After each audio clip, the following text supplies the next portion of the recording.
This edition of Tech Talk is brought to you by Globalspeak.com, new media consultants, corporate video and audio communications, video and audio production and distribution, live and virtual event production. Tag TV and Tag Radio is a service of Globalspeak.com, creatively delivering powerful marketing, video, and audio solutions. Errika, welcome to Tech Talk. Thanks so much. I'm excited to be here today. Well, I tell you that the challenge continues, although there's been such incredible success. We're talking now about technology, we're talking about education, and we're talking about the problem of STEM.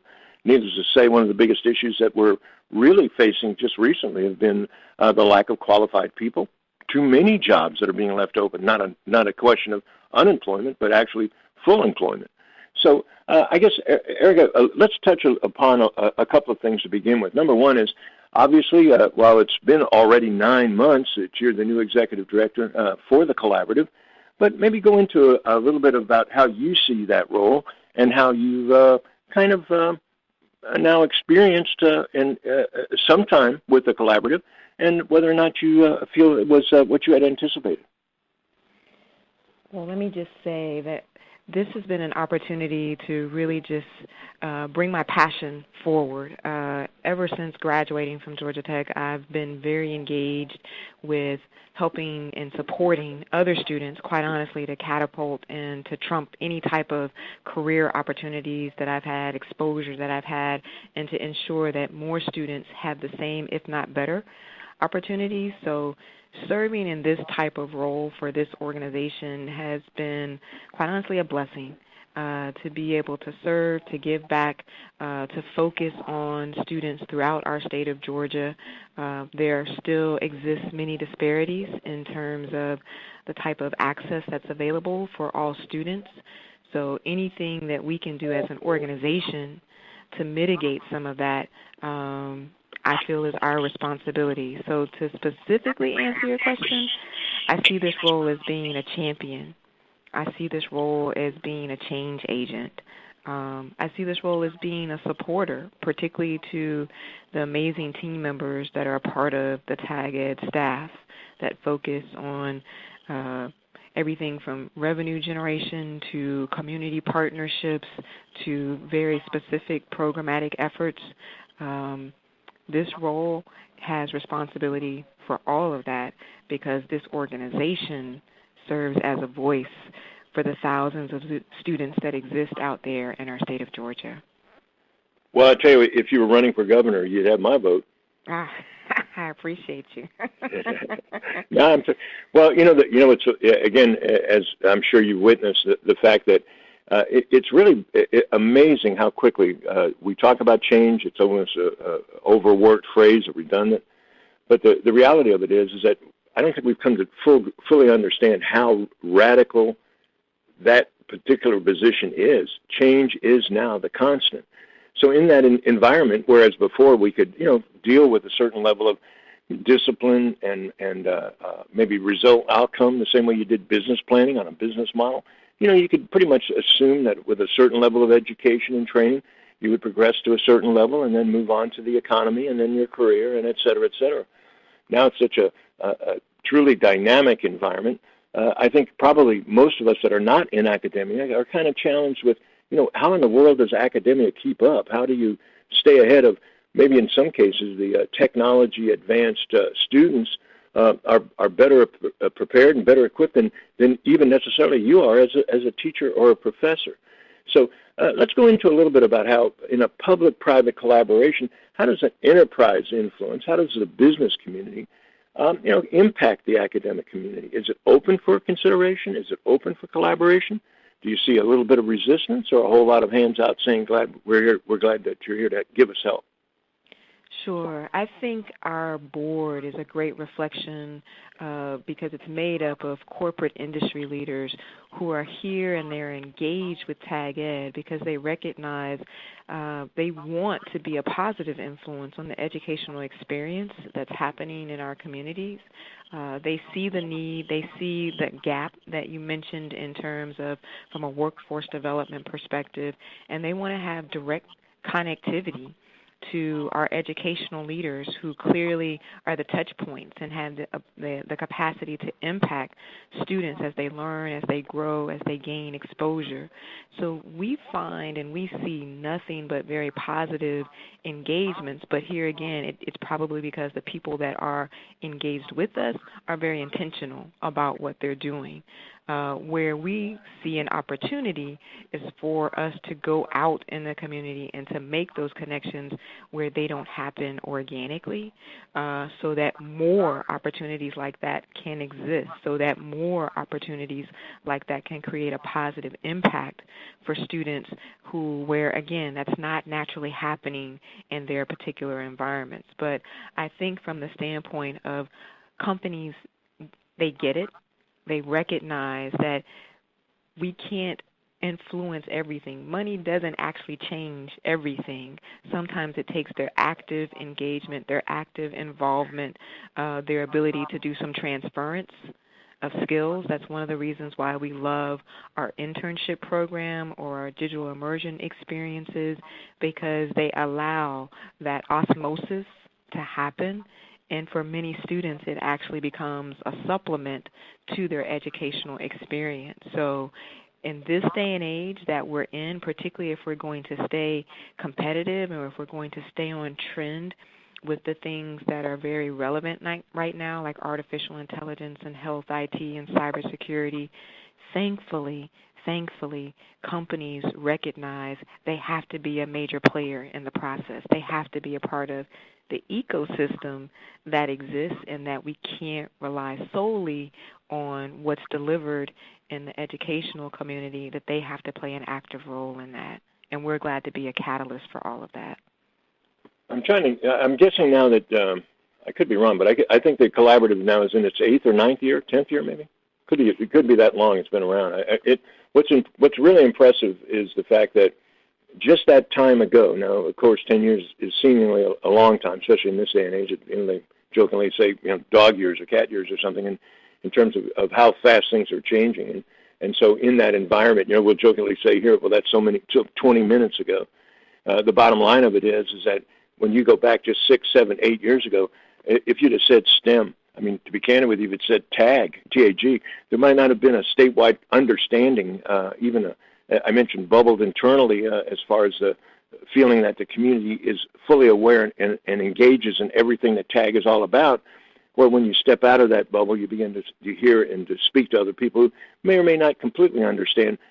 For that matter, you say things like supercomputer, Internet of Things. I mean, things that you have become so terms that we they're ubiquitous in terms of our industry and our community.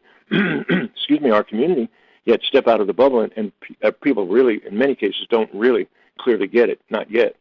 Point being is, go a little bit in terms of the impact that specifically Georgia has had in the evolution and the acceptance of this STEM concept, because to be very candid, I can easily remember, and I know many of our listeners do the same, of a time not that long ago when that acronym wouldn't have meant anything to anybody. Now it's a case where it's almost rattled off every single person's lips, and in terms of purpose is in most every corporate planning, and that's some form of STEM initiative of some kind or another. So, go into a little bit about, when you encountered the opportunity to be the director, you certainly had to critique or at least consider some of the work that had been done in the past.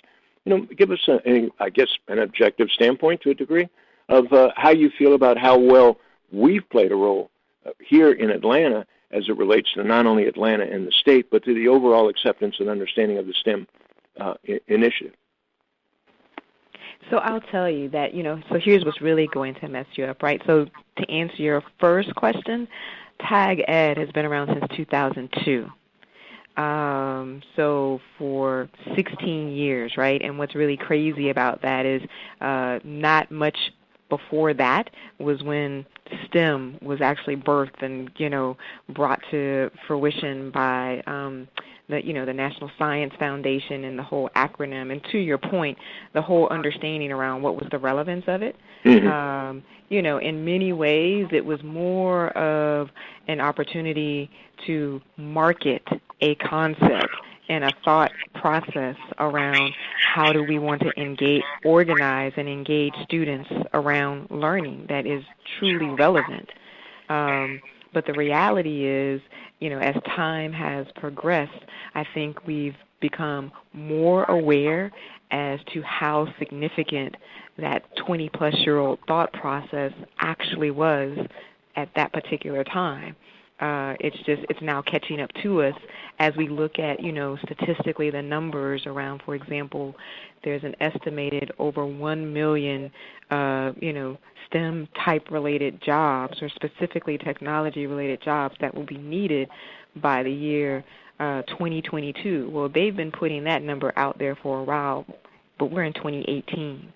So the reality of how prevalent that is and the necessary opportunities for ensuring that more students are skilled, developed, trained, and given the access and the information that they need to consume some of those opportunities is so extremely relevant.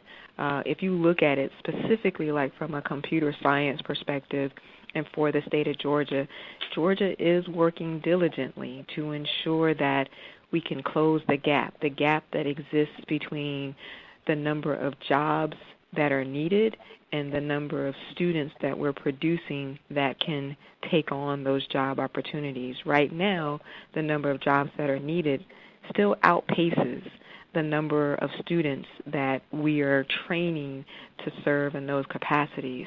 But Georgia is working diligently to ensure that we can close that gap. Everything from what you see in terms of the technical schools that are out there, the STEM and STEAM designations that are happening for in the K-12 space, the collaboration between industry and the educational systems. There are many aspects of Georgia that are working around the clock to ensure that we're fulfilling those types of commitments, particularly as you see Georgia, or very distinctively Atlanta, being tagged as a technology hub and moving up the food chain with that designation. More and more we are being looked at, considered, and obviously vetted as a place where companies want to reside. More and more companies want to reside, and not just from a regional location, but from a national headquarters or from a major positioning with their particular companies. That's phenomenal. That's great, right? As companies come here, as they bring talent here, but more importantly, as we hope they will be able to embrace, utilize, and leverage the talent that we want to exist here, because that's how we create sustainable opportunities for our state. More importantly, that's how we create economic mobility for our residents. That's how we change paradigms and change trajectories for families that exist here in our state. And, as more people within our state understand that and become champions of that, the greater positioning we have. Well, and I think the key word, you mentioned champion now twice, being that is somewhat of a purpose for yourself, and then obviously inviting others to engage in it and participate. I really, what comes to mind, and I am kind of shocked about 02 though, because I'm trying to put on my own. There's so much that happens over a short period of time. I mean, we'll jokingly talk about politics, for example, and you can't even keep track of what happened yesterday because two more things happened today.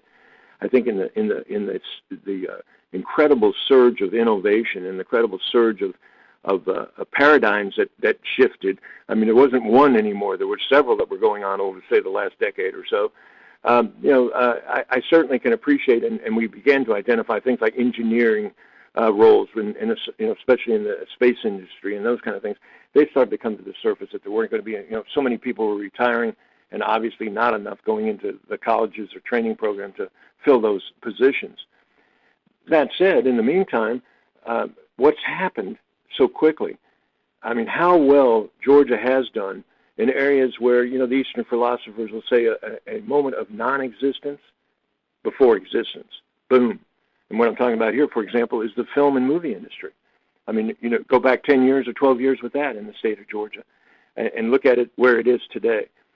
We could go with internet security. We could go with the verticals like fintech. Certainly, we've celebrated that over the last couple of weeks. Health IT, on and on and on. And the ironic thing, as far as I think the outsider looking in is concerned, is how is it that Georgia's been able to accomplish this? And I think it's because of the quality and the character of the individuals that, quote unquote, volunteer. It's the kind of initiatives, say, in economic development, in the cases of internship and some of the dealings with the outreach programs that were initiated by the collaborative. But so much more that had to be done couldn't be done by the organizations that had the existing funding and staff, because truly they didn't have the existing funding and staff. Collaborate, private-public initiative, and all of a sudden something starts to click. And I can remember some of those first meetings with some of the original directors.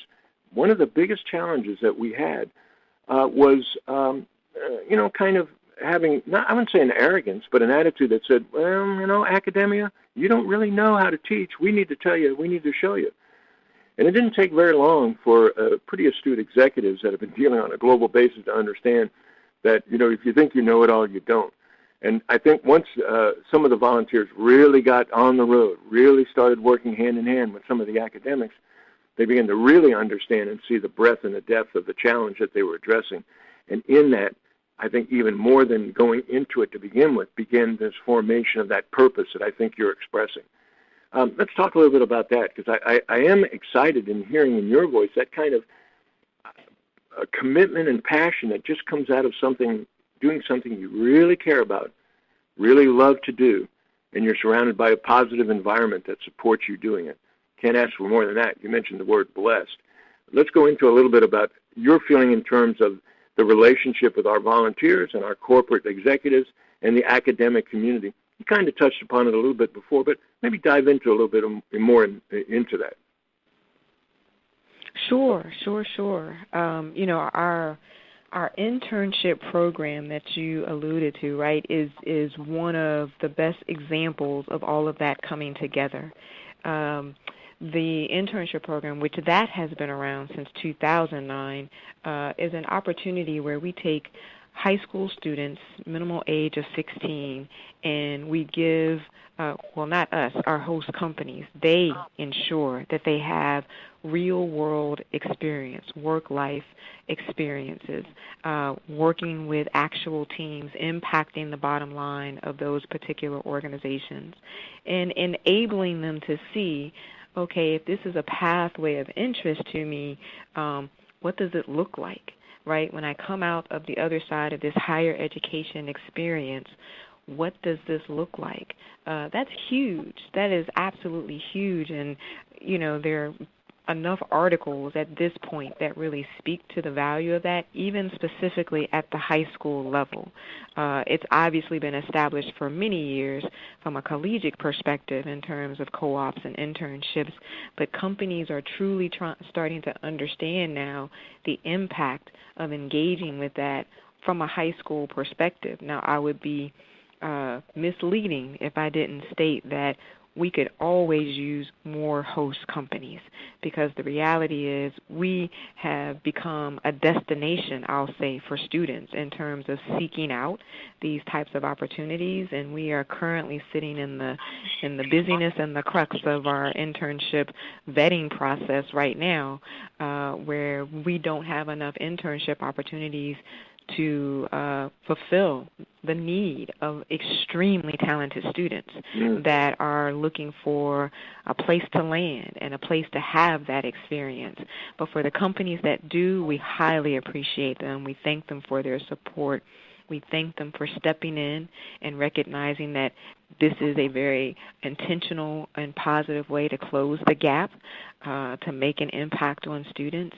But it's this type of thing that, is really gaining continual support, creating phenomenal narratives for students around what it yields. We actually try and highlight some of these storylines in something new that we've launched this year, which is an online magazine called Georgia Pathways STEM Magazine. And that's a great component of that magazine. On a quarterly basis, we're trying to highlight the value of, the impact of these types of opportunities. One of the whole reasons we've quite honestly even introduced this is because our mission is Georgia-centric.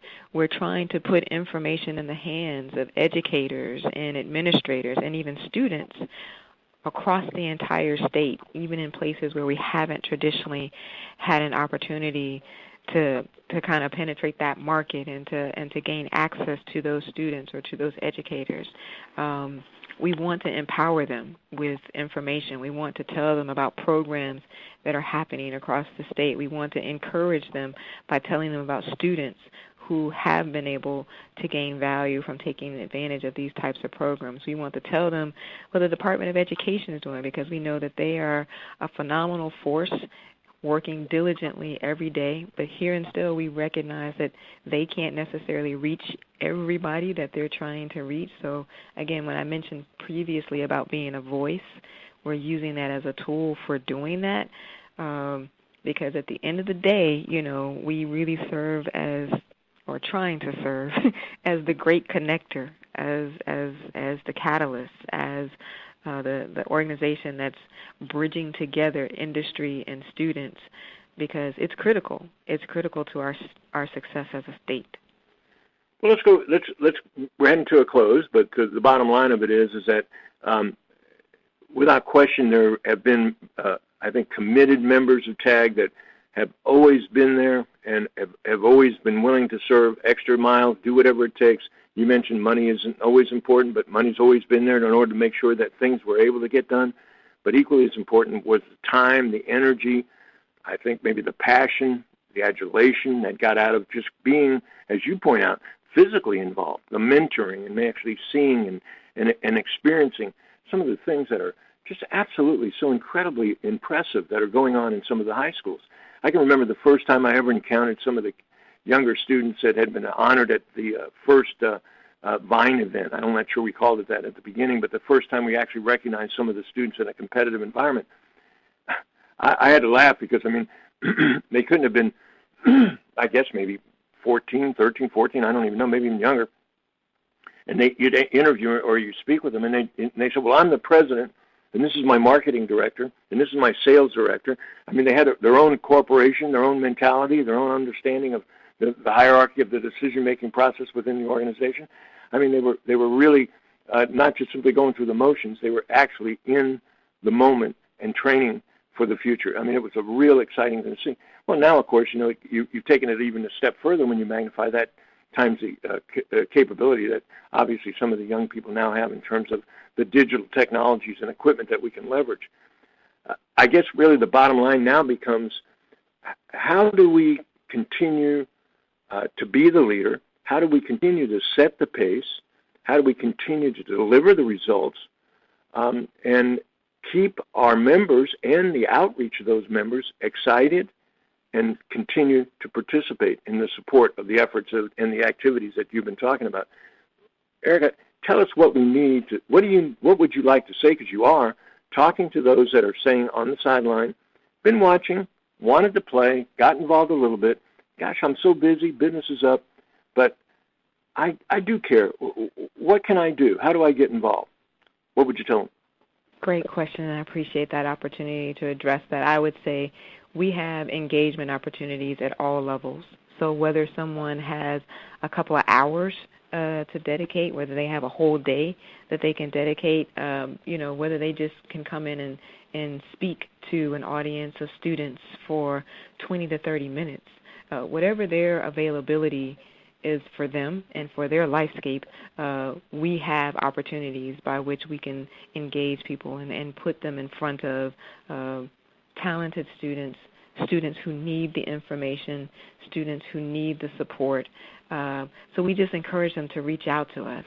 They can email us at info@tagadonline.org, or they can email me directly at Errika@tagonline.org, and just engage with us, right? We are definitely available on social media as well, so on Twitter and on Facebook, under Tag Education. Just reach out to us. We even have a volunteer request form right on our website, which is at tagedonline.org. We have a form where people can indicate, I'm interested in doing XYZ on XYZ days, and I have this amount of time and availability, and then we try and map to that based on those who are willing and available to engage and to support us. So we thank anyone in advance who wants to do that. We truly ask you to please reach out to us through those mediums that I indicated, and we look forward to hearing from you.